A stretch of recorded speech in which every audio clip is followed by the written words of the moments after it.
संयुक्त राज्य अमेरिका में एक रिपोर्टिंग प्रणाली जिसका उद्देश्य संयुक्त टीकों से संबंधित सुरक्षा चिंताओं को पहचान करता है। जी हाँ, उपयोगकर्ता का अनुकूल, उत्तरदायी और पारदर्शी माना जाता है। हालांकि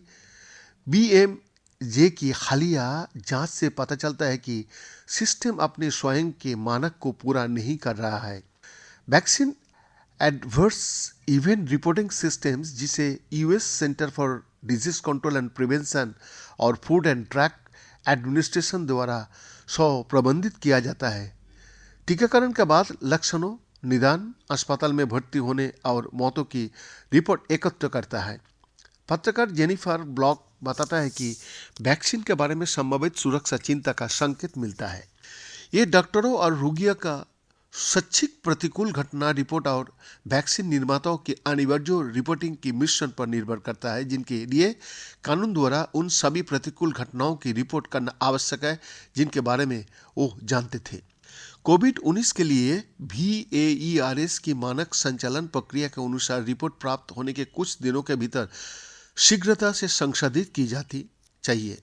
लेकिन BMJ के पता चला है कि कोविड-19 टीके की रोल आउट के बाद से अभूतपूर्व 1.7 मिलियन रिपोर्टों के सामने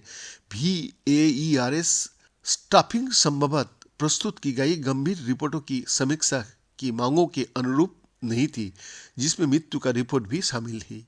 BMJ द्वारा देखी गई सूचना की स्वतंत्रता अधिनियम दस्तावेजों से पता चलता है कि फाइजर के पास CDC के तुलना में 1000 से अधिक पूर्णकालिक कर्मचारी है। बावजूद इसके कि सभी निर्माताओं के लिए प्रतिकूल घटना रिपोर्टों को संभालने की जिम्मेदारी CDC की है।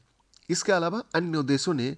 mRNA टीकाकरण से संबंधित मौतों को संभावित या संभवतः स्वीकार किया है, जबकि CDC जो कहता है कि उसने लगभग 20,000 रिपोर्टों की समीक्षा की है, अन्य देशों के तुलना में कई अधिक ने mRNA वैक्सीन से जुड़ी एक भी मौत को स्वीकार नहीं किया है। BMJ ने 1 दर्जन से अधिक लोगों से बात की है, जिनमें कई चिकित्सक और एक राज्य चिकित्सक परीक्षक शामिल है, जिन्होंने स्वयं